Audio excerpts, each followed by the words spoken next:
Graça e paz, abençoados. Mais uma vez neste dia que fez o Senhor para nós, que nos concedeu a vida mais uma vez, estamos aqui de volta com um novo tema, que é a libertação dos espíritos. Então, abençoados, nós, o canal Luzes da Graça, buscamos a cada dia crescer no entendimento da palavra do Pai. E o Pai nos tem concedido e nós temos compartilhado com vocês aquilo que temos entendido dentro da palavra do Pai. Aquilo que nós temos compreendido é o que nós temos compartilhado. Agora, cabe você ver se é bom, né, para você ou não, tá bom? Vamos falar sobre a libertação dos espíritos.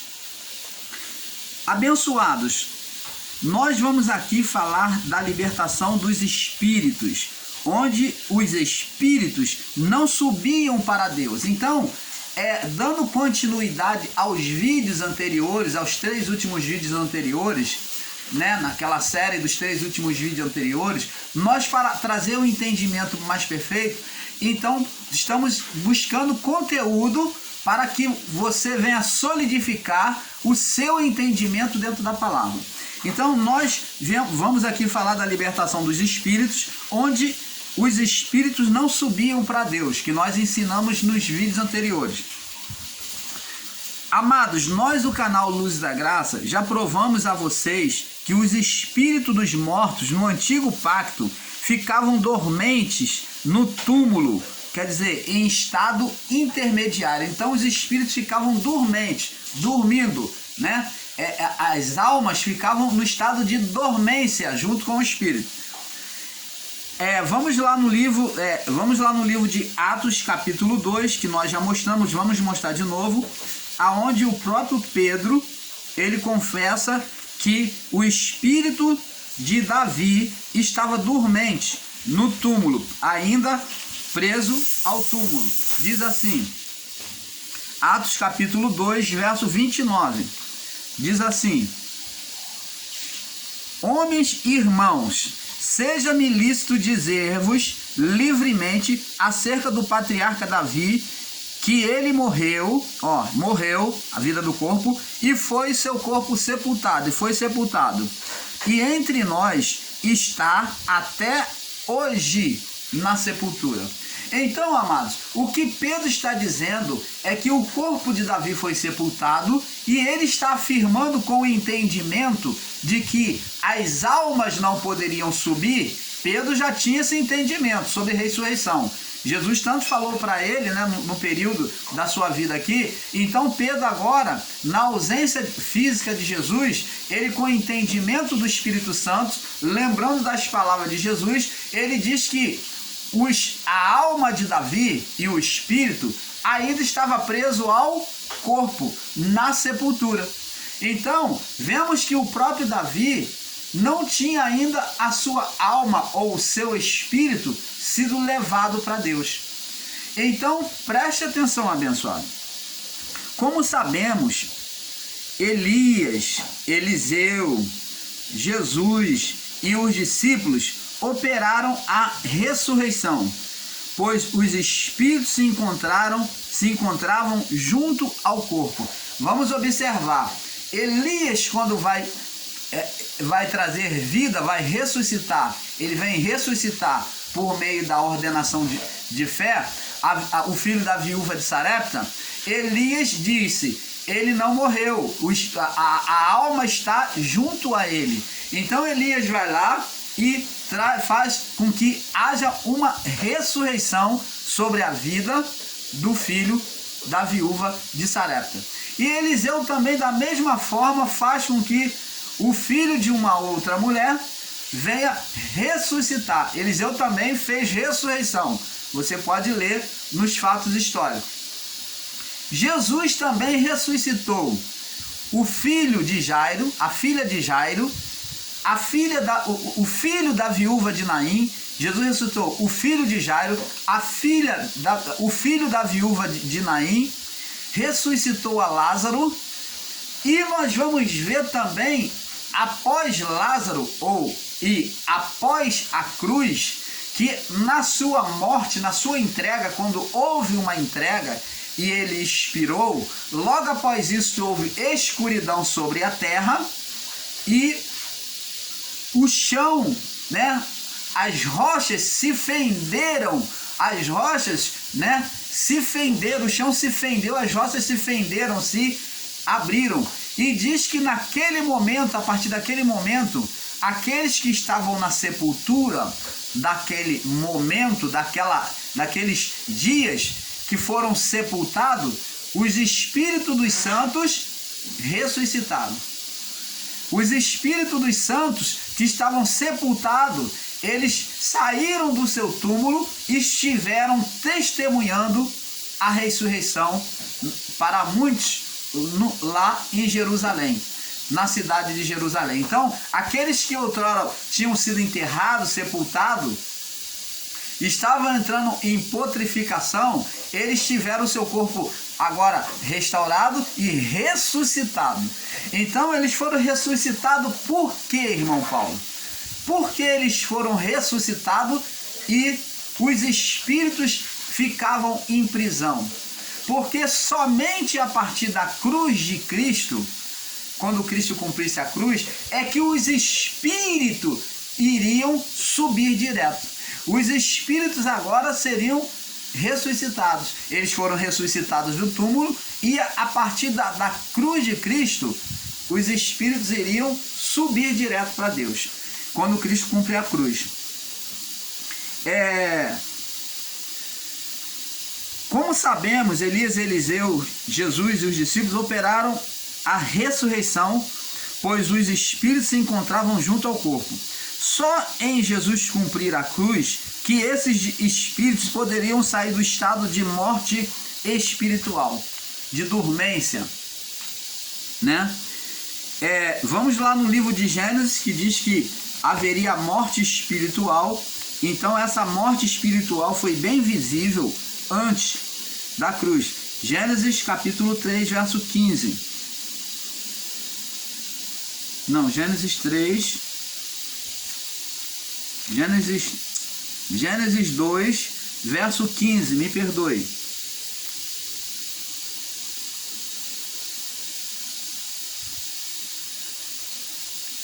Do 15 ao 17. E tomou o Senhor Deus o homem e pôs no jardim para lavrar e guardar. E ordenou o Senhor Deus ao homem, dizendo: de toda a árvore do jardim comerás livremente. Agora observe o verso 17. Mas da árvore do conhecimento do bem e do mal, dela não comerás, porque no dia que dela comeres, certamente morrerás. Então foi essa condição que passou a existir sobre todo o homem, de Adão até o juízo, ou até a cruz. Porque na cruz de Cristo nós vamos ver que o próprio ladrão da cruz já estaria com Jesus. Jesus confessou isso para ele, nós vamos ver lá. Então, veja que após cumprir a condenação nele, a terra se fendeu, isto é, abriu a boca, onde havia engolido os espíritos. E diz no texto que os espíritos dos mortos que dormiam ressuscitaram depois da ressurreição de Jesus e entraram em Jerusalém, testemunhando a muitos. Vamos lá no livro de Marcos, ver esse fato que aconteceu. Marcos, capítulo 27. Mateus, me perdoe. Mateus, capítulo 27. Mateus, capítulo 27. De vez em quando, irmãos, você tem misericórdia do irmão Paulo, que de vez em quando a mente ela se distrai. Tá? Há uma distração na mente devido a muita leitura, a muita busca dentro da palavra. Então tá aqui, ó, Mateus capítulo 27, no verso 51 ao 66. Diz assim, 51 ao 66, até o 66. Eis que o véu do templo se rasgou em dois, de alto a baixo, e tremeu a terra, e fenderam-se as rochas, as pedras, e abriram-se os sepulcros. Os sepulcros foram abertos, né? Assim como na ressurreição de Jesus, o sepulcro foi aberto pelos anjos. Aí abriram-se os sepulcros e muitos corpos dos santos que dormiam foram ressuscitados. Foi ressuscitado o corpo físico para provar e para testemunhar todas as palavras de Jesus. E saindo dos sepulcros, saindo quem? Aqueles que estavam mortos. E saindo dos sepulcros, depois da ressurreição dele, da ressurreição de quem? De Cristo. Então, após a ressurreição de Cristo, esses mortos, vê que é após a ressurreição de Cristo. Cristo tinha que cumprir a cruz primeiro, para poder libertar os espíritos. Então vemos aqui uma libertação dos espíritos que estavam cativos. Já começa pelos que morreram, que estavam ali recém-morte. E diz aqui, verso 53, saindo dos sepulcros, depois da ressurreição dele, de Cristo, eles foram depois, não foram primeiro, tá? Entraram na cidade e apareceram a muitos. Você está vendo, abençoado? Está entendendo, abençoado? Então, é este o fato.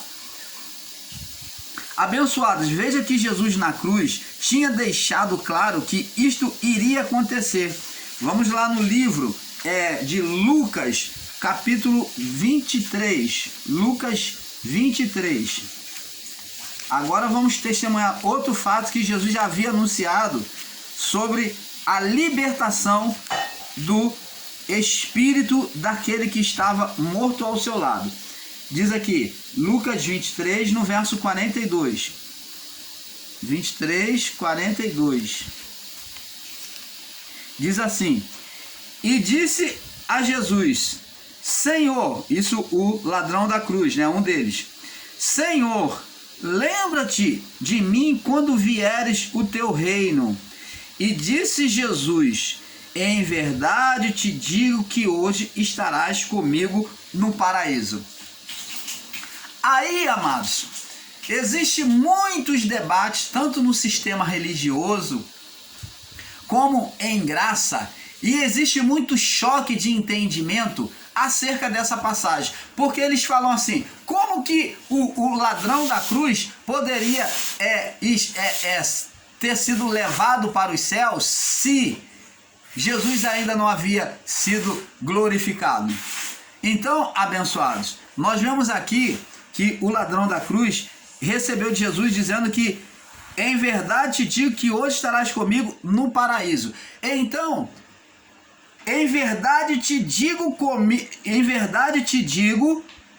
que aqui existe uma vírgula que não foi posta, né, na sua tradução. Em verdade te digo hoje.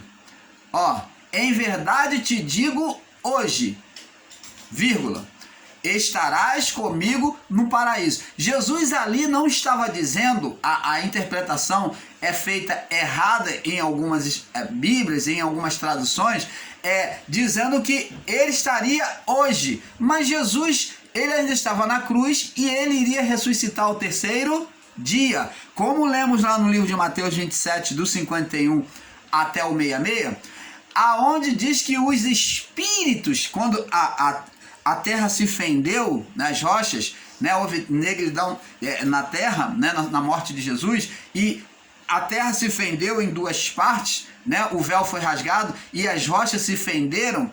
Então os mortos ressuscitaram, mas foi após o quê? A ressurreição dele. Então, este fato aconteceu sim, dos mortos ter ressuscitado, mas após a ressurreição de Jesus.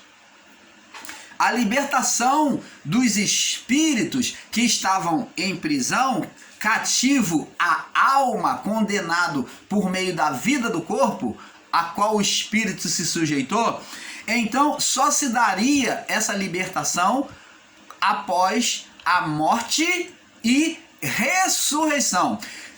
Jesus estando morto, ele cumpriu o desejo de vingança de Deus sobre a vida do corpo, sobre a alma. Mas agora ele teria que vir glorificado, ele tinha que ressuscitar, ele teria que vir glorificado para então o quê? Trazer uma legalidade para libertar os espíritos em prisão.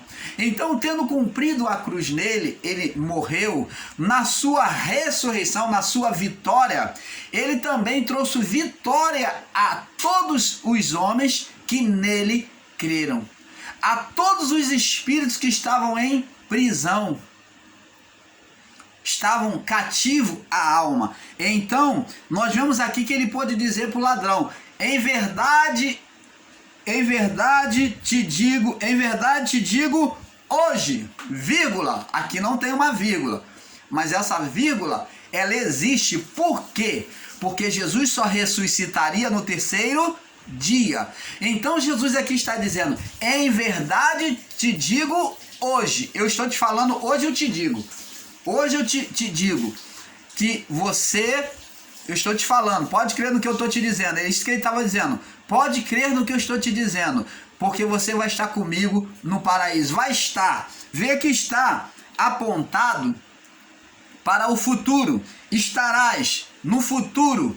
Então, após a sua ressurreição, é que Jesus disse que ele, no seu estado glorificado, é que traria o espírito, levaria o espírito daquele homem a Deus. Ele está no paraíso. Você está entendendo, amado? Então, ele iria estar no paraíso. Então, preste atenção, abençoado. Temos que ter esse perfeito entendimento. Veja que Jesus mostrou para nós que o seu espírito iria para Deus, o espírito daquele homem da cruz que confessou ele. Já a sua alma, a alma de quem? Do homem, sofreu condenação por causa dos... Veja que Jesus mostrou para nós que o seu espírito, o espírito dele, né, que iria para Deus. Aqui está falando do homem, você me perdoe, tá? Eu fiz uma confusão aqui. Então ele está falando, veja que Jesus mostrou para nós que o seu espírito iria para Deus. Jesus então, ele clamou na sua morte, ele entregou o seu espírito, diz aqui, ó, em verdade te digo hoje, verso 43, que estarás comigo no paraíso. E era quase a hora sexta, e houve trevas e toda a terra, em toda a terra até a hora nona, escurecendo-se o sol, rasgou no meio o véu do templo. E clamando Jesus com grande voz, disse: Pai, nas tuas mãos entrego o meu espírito. E depois disso expirou. Então veja que ele entrega o seu espírito a Deus. Por que o espírito de Jesus então já iria direto? Porque no espírito dele não havia condenação. O espírito dele não estava sujeito à vontade do corpo, à vontade da alma, não estava sujeito à alma, não estava preso à alma. O espírito de Cristo cumpriu a palavra que diz: e o corpo volta ao pó e o espírito volta para Deus. Então essa palavra foi real em Cristo, porque ela se cumpriu. O corpo voltando ao pó, indo para a sepultura, e o espírito dele foi para Deus. O espírito dele não foi entregue, como de todos, à escravidão de Satanás, ao domínio da alma.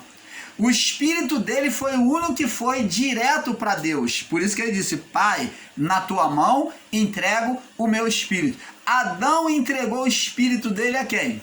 Ao ser espiritual, Satanás, ao dominador da vida, do corpo, da carne, o ser espiritual, Satanás. Por isso que ele foi bem claro em confessar que o espírito dele não iria estar nas trevas, não iria estar em condenação de Satanás, não seria de Satanás, o espírito não seria de Satanás, mas o espírito dele voltaria para casa, para Deus.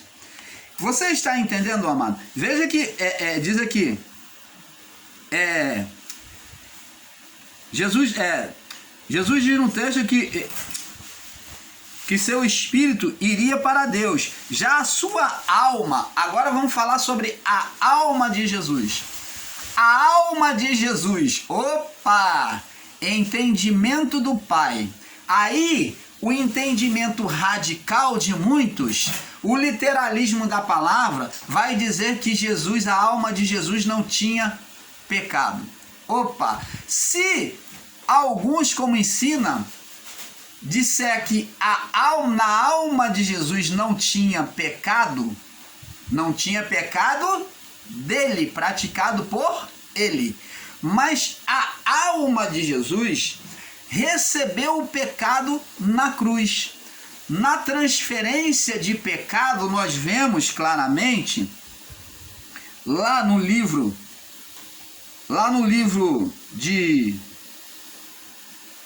dos Evangelhos, aonde Jesus ele diz assim, ó, vamos ver aqui no livro de Mateus 27, vamos no Mateus 27, vamos já aqui em Mateus 27, vamos ver se a alma de Jesus sofreu condenação de pecado ou não.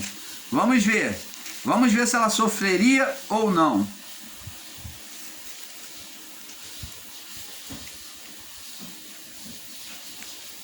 Diz aqui, vamos lá. Mateus 27, 46, diz assim: E perto da hora nona, exclamou Jesus em alta voz, dizendo: Eli, Eli, lama sabachthani. Isto é, Deus meu, por que me desamparaste? Então, preste atenção, abençoados. Com sabedoria, com entendimento, com discernimento dentro da palavra de Deus, nós vamos entender que a comunhão de Jesus com o Pai, sempre na sua relação, na sua conversa com o Pai, ele sempre usou a palavra Pai, meu Pai. Graças te dou, ó Pai, meu Pai, faça-se a sua vontade, meu Pai. Então ele sempre usou a palavra Pai. E ele, na oração do Pai Nosso, ele não ensinou uma oração do Pai Nosso que não se chamasse de Pai. Pelo contrário, o ponto tangente que primeiro que ele ensinou era dizendo na oração foi para falar com Deus, com o Criador, era Pai Nosso que estás no céu. Então Jesus nunca ensinou a oração do Senhor, meu Deus e meu Pai, como muitos do sistema religioso evangélico, como muitos dos que se consideram cristão, né, que diz que é cristão, mas estão com entendimento errôneo acerca de como se aproximar de Deus e fala: meu Deus, ah meu Deus, Senhor meu Deus, Senhor meu Deus. Foi esta oração que Jesus ensinou aos discípulos? Chamar Deus de Deus na sua oração? É dessa forma que Deus, o Criador, quer que você se refira a Ele só como Deus? Senhor meu Deus e meu Pai. Ou meu Deus, Senhor meu Deus. É assim que Jesus ensinou para os discípulos? Não. Jesus ensinou já na oração, o primeiro fato é: Pai Nosso. É um Deus, um Pai sem egoísmo, um Pai aonde você reconhece que Ele também é Pai do seu próximo, do seu irmão. Você está entendendo?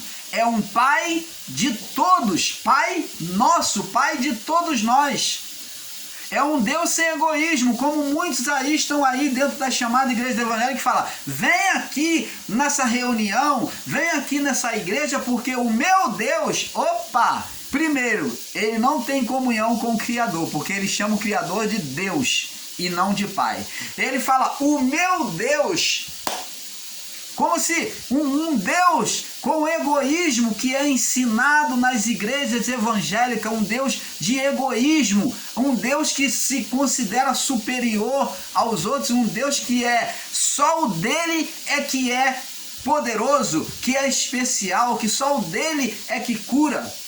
Ele divide Deus em parte, como dizendo, essa parte aqui é o meu Deus, as outras partes não. Deus, amados e abençoados, você que está no sistema religioso, principalmente você que está em graça, Deus é indivisível. Não existe o meu Deus, ou Senhor meu Deus, ou venha porque o meu Deus vai te curar. É um Deus estranho. É um Deus estranho. Se alguém, quem quer que seja, ensina para você dessa forma, com essa expressão de que o meu Deus, esse Deus é o Deus da carne, é o Deus opositor, é o Deus estranho. Pode até ter aparência de bondade, pode cantar hino, pode ter uma boa palavra aparentemente, mas o Deus é um Deus estranho, não é o Pai Criador. Deus, o Criador, é o nosso Pai, Pai nosso. Nunca se aproxime de Deus, meu irmão, minha irmã, chamando do Criador. Nunca se aproxime do Criador, chamando ele de Deus, meu Deus. Mas se aproxime do Criador, reconhecendo que você é filho de Deus, filha de Deus. Chame ele de meu Pai, porque é assim que ele quer ser conhecido. Meu Pai. Ele ensina, quando orares, orareis assim, Pai nosso. Ele quer ser reconhecido por você como Pai e não como Deus. Ele é Deus? É. Deus está dizendo um ser superior supremo. Ele não quer que você reconheça ele apenas em poder. Quando se fala de Deus, está falando da sua onipotência, do seu poder. Um ser superior a todos, mas ele não quer que você reconheça ele apenas como um Deus superior a todos, um ser superior a todos, mas ele quer que você o reconheça como Pai. Ele é Deus? É, mas ele não quer que você chame ele de meu Deus, ou Senhor meu Deus e meu Pai. Ele é Deus, ele é Senhor e ele é Pai, mas ele quer que você se aproxime dele, chamando ele de meu Pai. Jesus, na transferência do pecado, é isso que você tem que entender, amados. Ele, quando foi feita a transferência de pecado, isso é a prova de que Jesus, ele sentiu na carne, aonde a natureza divina não operou nele na cruz. Preste atenção, aqui está a prova. Não tem essa de dizer, se Jesus era filho de Deus, tinha as duas naturezas, então ele na cruz, ele não sentiu nada. Não, ele ali estava 100% homem. No sofrimento do Calvário, quando na Via Crucis, ele estava ali somente na manifestação humana. Por isso é que ele, quando na transferência do pecado, de todos os pecados, ali na Via Crucis já estava sendo transferido, os pecados já estavam caindo sobre ele. Isaías 53 descreve isso, porque ele tomou sobre si os nossos pecados, as nossas condenações, levou sobre si o castigo que nos traz a paz. O castigo que nos traz a paz, hoje nós temos paz, porque ele foi castigado por nós, é isso que Isaías está dizendo. Então, ali na cruz, naquele momento, ele recebeu a transferência de pecado. Por isso é que a sua oração não foi mais meu Pai, mas agora, meu Deus, oração de homem carnal, oração de um homem do pecado. Ele fez a oração de um homem sem Deus. Por isso é que ele diz, Deus meu, Eli, Eli, lama sabachthani, Deus meu, por que eu estou me sentindo desamparado? Porque já não sinto mais a tua presença. Opa! Então a natureza divina agora foi retirada, foi apartada nele, para que ele sofresse, a sua alma sofresse o castigo, a punição dos pecados. Ali o pecado de toda a criação veio sobre ele, o pecado de todos caiu sobre ele. É claro que a salvação só seria dada, só seria manifesta para aqueles que crescem, para aqueles que recebessem. Mas a expiação foi feita em favor de todos, de toda a criação, para reparar tudo. Tanto animais na criação, tanto homens quanto mulheres, como dentro da criação, aonde João diz: vi novo céu e nova terra. Então, amados, ali a transferência do pecado foi feita. Por isso é que ele disse: por que me desamparaste? Porque Deus não volta o seu rosto para o pecado. Deus não tem prazer na iniquidade. Então, disse na expressão, costumamos dizer que Deus escondeu o seu rosto do seu filho neste momento. De fato, aqui nós vemos Jesus agora como aquele ser amaldiçoado. É aonde Jesus foi representado, esse ato de Jesus foi representado, essa transferência de pecado foi representado pela serpente do deserto, aonde as pessoas doentes, picadas, sentenciadas por Satanás, né, agora seriam curadas ao olhar para Jesus, seriam curados da sua picada. E assim aconteceu também com todos os que se voltaram para Jesus. Então ali, naquele momento, ele se tornou maldito, como a serpente de bronze. Foi a imagem da expressão da condenação. Ali ele recebeu toda a condenação. Ele foi o bode emissário, ou o bode Azazel, que foi levado para o deserto. Lembra que o próprio Deus fez essa escatologia, conduzindo ele após o batismo ao deserto, dizendo: você vai ser o cordeiro, quando ele se batizou. E Deus falou: eu tenho prazer, esse é o meu filho amado em quem eu tenho prazer. E o Espírito então mostrou que por meio de Cristo, vindo a forma corpórea de uma pomba, mostrou que por meio de Cristo a criação seria refeita. Agora, após o batismo, ele sai da água e o Espírito, né, que faz a substituição de um homem que levava o bode para o deserto, o Espírito Santo conduz ele para o deserto para ser tentado pelo diabo.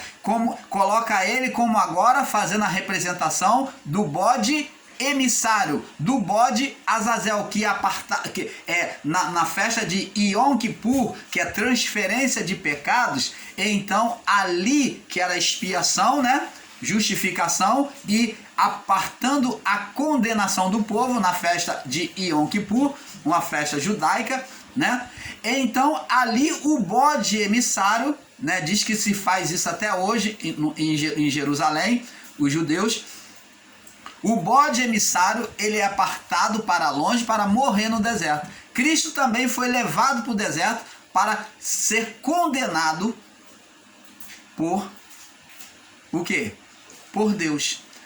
Condenado, a sua alma sofrer. Jesus sofreu na alma, no deserto sofreu na cruz. Então a alma de Jesus entrou na transferência de pecado em estado de condenação. Por isso que ele diz: Eli, Eli, lama sabachthani. Deus meu, por que eu estou me sentindo desamparado? Por que o Senhor se apartou de mim? Ele ali não sentia mais a presença do Pai. Agora chamando o Pai de Deus, por causa da condição de pecado. Ele mesmo sentiu-se na condição de pecado, que é a linguagem do homem carnal, do homem sem Deus. Então ele falou como um homem sem Deus: Deus meu, Deus meu. Não é meu pai. Ele não falou meu pai, porque ele se sentiu condenado. Ele provou que a transferência de pecado foi feita. Então, abençoados, a alma de Jesus, ela foi ao inferno, foi lançada no inferno. Aí você vai falar: mas irmão Paulo, você está falando heresia. Se a alma de Jesus não sofreu a sentença do inferno, então a cruz foi invalidada, para nada serviu, foi apenas um ato hipócrita. Se você for ensinar assim, você também está dizendo que foi um ato hipócrita, foi um teatro que Deus fez. Então para que Jesus morreu na cruz? Foi para condenar quem? As almas. Para condenar a alma dele. Para condenar as almas e a alma nele. Para que os espíritos voltassem para casa, para a posição inicial em Deus. Então, abençoados, Jesus sofreu condenação. A sua alma, como estava escrito, a alma que pecar, essa será condenada, essa morrerá. A alma de Jesus morreu. Na alma, Jesus morreu. Mas, irmão Paulo, então explica para nós, como é que então ele ressuscita? O homem não tinha vida pela alma? Sim, mas Jesus na sua ressurreição, ele ressuscita pelo Espírito. Jesus ressuscita pelo Espírito. Tanto que na cruz, no momento da sua morte, ele agora diz assim: Pai, na tua mão entrego o meu Espírito. O Espírito é que iria voltar para casa. E a alma? A alma não prestava. Todas as almas de Adão até Cristo, até a cruz, aquela alma de Cristo na cruz foi condenada ao inferno. Porque somente entregando a sua alma na condenação é que Cristo livraria os espíritos que estavam em prisão. Você está entendendo, amados? Vamos prosseguir aqui. Então, abençoados, veja que Jesus na cruz tinha deixado claro que isto aconteceria, quando ele falou para o ladrão da cruz, em verdade te digo hoje, estarás comigo no paraíso. Então, após a ressurreição dele, o espírito do ladrão da cruz, que se arrependeu, iria ressuscitar, iria voltar para Deus. Veja que Jesus mostrou para nós que o seu espírito iria para Deus, já a sua alma sofreu condenação por causa dos pecados humanos. Observe, abençoado, que na sua alma, Cristo foi maldito aos olhos de Deus. Vamos ver aqui, Gálatas, na sua alma Cristo foi maldito. Como é que uma pessoa pode dizer que a alma de Jesus não teve pecado? Não teve pecado dele, mas assumiu os pecados humanos na cruz. Ela ficou em estado deplorável, condenada ao inferno. Gálatas 3:13 diz assim: e Cristo nos resgatou da maldição, da condenação da lei, que era feita pelo ser espiritual Satanás, e também o juízo de Deus, né? Fazendo-se maldição por nós. Olha, ele se tornou maldito. Maldito aonde? No espírito? Não, na alma. A alma dele se tornou maldita para Deus ou não? Se tornou maldita. Então, como que você pode ensinar e dizer que a alma de Jesus foi salva? A alma foi lançada no fogo. Ela caiu, ela entrou no estado de condenação. A própria alma do Filho de Deus, a própria alma de Jesus, o Nazareno, entrou em estado de condenação. Agora, o que é que volta para Deus? É o Espírito. Então, abençoado, o que o canal Luz da Graça quer mostrar para você é que a alma perdeu o seu valor. Ela entrou em estado de condenação de Adão até a cruz. E essas almas, a vida agora pela alma seria extinta. Por isso que Paulo diz, porque a palavra de Deus é mais cortante do que uma espada afiada de 2 gumes, a ponto de dividir junta e medula, falando da parte corporal, que uma espada afiada pode fazer, separar a junta da medula óssea. E a alma do espírito. Então a pergunta é: foi feita a incisão, a separação da alma em Cristo e em todos os que estavam com a sua vida cativa, o quê? Na sepultura, né? Estavam com seus espíritos dormentes, né, no estado intermediário, foi feita a incisão por meio de Cristo ou não? Quando Cristo entregou a sua alma no lugar, foi feito. É isso que Paulo está dizendo aqui.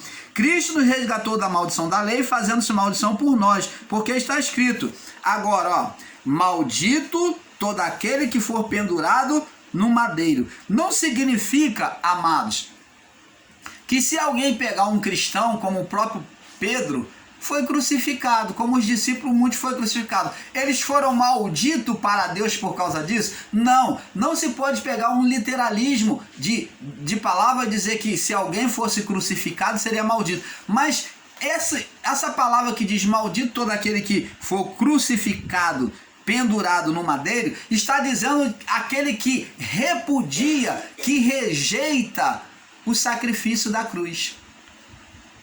Aquele que rejeita o sacrifício da cruz, aquele que não reconhece os feitos de Jesus, a ressurreição de Jesus, que Jesus já tirou o espírito do estado de condenação. Quando você não entende isso, você passa a viver sua uma vida maldita, porque você não recebeu e abrigou no seu coração, na sua mente, que você veio numa nova vida, como um novo céu e uma nova terra, que o seu espírito ele é liberto para ir para Deus. Quando você fica ali pedindo perdão de pecado, fazendo oração pelos mortos, achando que precisa de reza para poder o espírito, a alma voltar para Deus, você está se voltando contra a palavra, você se torna maldito, porque você não está aceitando o sacrifício de Cristo na cruz. Vamos lá no livro de Deuteronômio também mostrar o que diz aqui em Deuteronômio. Deuteronômio,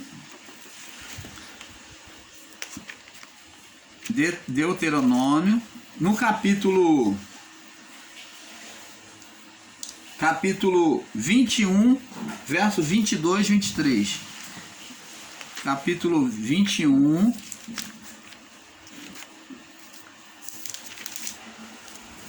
Deuteronômio 21, verso 22 e 23, diz assim: execução por enforcamento, diz assim: quando também em alguém houver pecado, digno do juízo de morte, e for morto e pendurado num madeiro, os seus cadáveres não permanecerá o seu cadáver não permanecerá no madeiro, mas certamente o enterrarás no mesmo dia, porquanto o pendurado é maldito de Deus. Assim não contaminarás a sua terra, porque o Senhor teu Deus te dá em herança. Então, na morte antiga do primeiro pacto, os corpos, ao ser, ainda que morresse crucificado, eles tinham que ser tirados do madeiro, não podia permanecer ali, porque eles estariam ali fazendo uma falsa representação de um Cristo que não era verdade, porque o Cristo que seria verdade era o Filho de Deus. Então, por isso, toda a imagem de crucificação, os corpos tinham que, após a morte, ser logo tirado. Você está entendendo, amado? Vamos ver aqui no livro de João, capítulo 3, para nós ir passando para o próximo vídeo, porque o vídeo está bem avançado. João capítulo 3, no verso 13. João 3.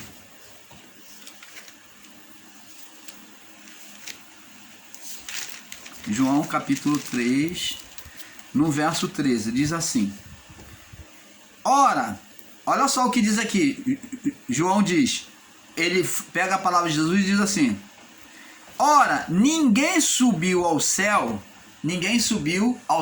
antes de Cristo. Ó, ninguém. Senão o que desceu do céu. Então, ninguém subiu ao céu, senão o que desceu do céu. Ele desceu do céu como? O Deus que vem se encarnar. O Filho do Homem que está no céu. Então, você está vendo aqui, amados? Vamos agora, abençoados, passar para o próximo vídeo, falando sobre a libertação dos espíritos. Vamos para a parte 2, porque é um pouco aqui um pouco ali, né? O tempo tá ficando avançado, tá bom? Vamos para a parte 2, tá bom? A libertação dos espíritos. Paz a todos.